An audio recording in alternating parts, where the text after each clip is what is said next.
Olha só que curioso, como é que umas simples ervilhas, lá do jardim de um monge do século XIX, acabaram nos levando, hoje, à capacidade de editar o próprio código da vida. Parece loucura, né? Pois bem, nesta nossa conversa, a gente vai traçar exatamente essa jornada incrível. Vamos ver como a ciência da genética foi, aos poucos, desvendando um dos maiores mistérios de todos, o que, no fim das contas, nos torna quem somos. E tudo isso nos leva a uma pergunta que mexe com a gente, né? Será que o nosso destino já está todo escrito nos nossos genes? Sabe, somos só o resultado de um script biológico que já veio pronto? Ou será que a gente pode ser, sei lá, coautor da nossa própria história, com o poder de mudar o roteiro? Então, para a gente entender isso, nossa jornada começa num lugar bem inesperado, o jardim de um mosteiro lá no século XIX. Foi lá que um monge, o Gregor Mendel, com uma paciência de santo, fazendo experimentos com ervilhas, encontrou a primeira peça, a primeira pista fundamental para desvendar esse quebra-cabeça gigantesco da hereditariedade. E o que o Mendel descobriu foi algo surpreendentemente elegante. Ele percebeu duas coisas. Primeiro, para cada característica, a gente herda duas versões de uma instrução, uma do pai e uma da mãe. E elas se separam na hora da reprodução. E a segunda coisa é que herdar uma característica, tipo, sei lá, cor dos olhos, não tem nada a ver com herdar outra, como a cor do cabelo. Uma coisa não interfere na outra. Parecia até simples demais, né? Mas foi a primeira vez que a hereditariedade deixou de ser um mistério total e começou a virar ciência de verdade. Só que, como em toda a boa história, né, não demorou muito para aparecerem as reviravoltas. Os cientistas da época começaram a ver umas características que simplesmente não batiam com as regras bonitinhas do Mendel. A biologia estava mostrando que, na verdade, o buraco era bem mais embaixo e muito mais interessante. A realidade, na verdade, era muito mais rica. A gente descobriu que não existe só dominante ou recessivo. Às vezes, as características se misturam. Pensa numa flor vermelha e uma branca que dão origem a uma flor rosa, sabe? Uma mistura. Em outros casos, as duas características aparecem juntas, ao mesmo tempo. E para coisas mais complexas, como a nossa altura ou a cor da pele, não é um gene só que manda, é uma orquestra inteira de genes trabalhando em conjunto. Um exemplo perfeito disso, da codominância, está no nosso sangue. Olha só, se o código genético de alguém, o genótipo, tem as instruções para A e para B, o corpo não escolhe uma ou outra. Ele simplesmente expressa as duas. E o resultado, que é o fenótipo, a característica que a gente vê, é o sangue tipo AB. É a genética em ação, literalmente correndo nas nossas veias. Beleza. Até agora a gente falou de genes, dos fatores de Mendel, mas o que é isso fisicamente? Onde está guardada essa informação toda? Bom, a resposta está numa molécula que todo mundo já ouviu falar, uma das mais famosas da ciência, o DNA.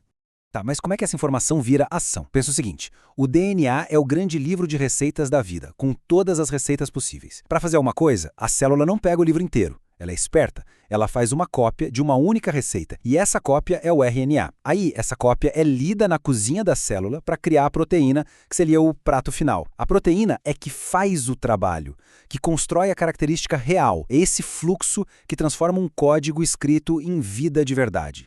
E é aqui que a gente chega no ponto alto da nossa conversa. Porque, e se eu dissesse que aquele livro de receitas do DNA não é uma coisa fixa, imutável?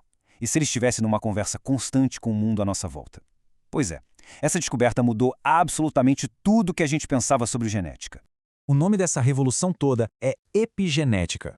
A palavra epi vem do grego e quer dizer algo como acima de, além de. Então, é algo que está além da genética. São mecanismos que não mudam as letras do nosso DNA, a receita em si, mas eles decidem que partes do código vão ser lidas e quando. A melhor forma de entender isso é voltar para o nosso livro de receitas. Imagine esse livro de receitas enorme que é o nosso DNA. A epigenética não vai lá e apaga ou reescreve uma receita. O que ela faz é colocar, sabe, umas notas adesivas, uns marcadores de página, uns post-its dizendo use esta receita agora ou essa aqui, esquece por enquanto. E como é que funcionam esses marcadores? Basicamente, de duas formas principais. Uma delas se chama metilação do DNA. Imagina um clipe de papel prendendo uma página, impedindo que ela seja lida. É isso, ela basicamente desliga um gene. A outra é a modificação das estonas, que são tipo os carretéis onde o DNA se enrola. Dependendo da modificação, o DNA pode ficar super apertado, difícil de ler, ou mais frouxinho, super acessível. E agora vem a parte mais maluca.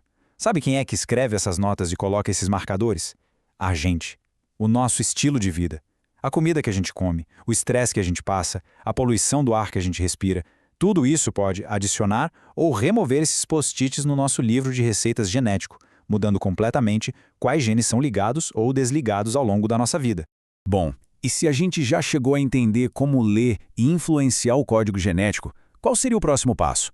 Agora a gente vai para a fronteira mais avançada da ciência, onde não estamos mais só lendo ou influenciando, mas sim reescrevendo o código ativamente. Essa tecnologia tem um nome, CRISPR-Cas9, e ela é simplesmente revolucionária. Pensa nela como se fosse um localizar e substituir de um editor de texto, só que para o DNA. Ela permite que os cientistas encontrem um trecho específico do código genético e editem, corrijam com uma precisão que a gente nunca imaginou ser possível. O potencial disso para tratar doenças genéticas é uma coisa gigantesca. Claro que essa capacidade toda traz junto uma questão ética monumental, porque ter o poder de editar o nosso próprio genoma abre portas incríveis sem dúvida, mas também coloca nos nossos ombros uma responsabilidade enorme. Onde é que a gente traça o limite? O que é permitido? O que não é? Então, recapitulando essa nossa jornada, a gente saiu das regras simples das ervilhas de Mendel, passou pela complexidade toda das interações entre genes, mergulhou na influência do ambiente com a epigenética e finalmente chegou na fronteira da edição do próprio DNA. É uma evolução impressionante, né? Cheia de promessas, mas também de dilemas bem profundos. E para fechar, fica uma reflexão. Se os nossos genes são o livro de receitas e o ambiente, a nossa vida, as nossas escolhas, são o chefe que decide como usar essas receitas, fica a pergunta. No final das contas, quem tem mais poder para moldar o prato final, que é a nossa vida? O livro de receitas ou o chefe? Essa é a grande questão que a genética moderna deixa para a gente pensar.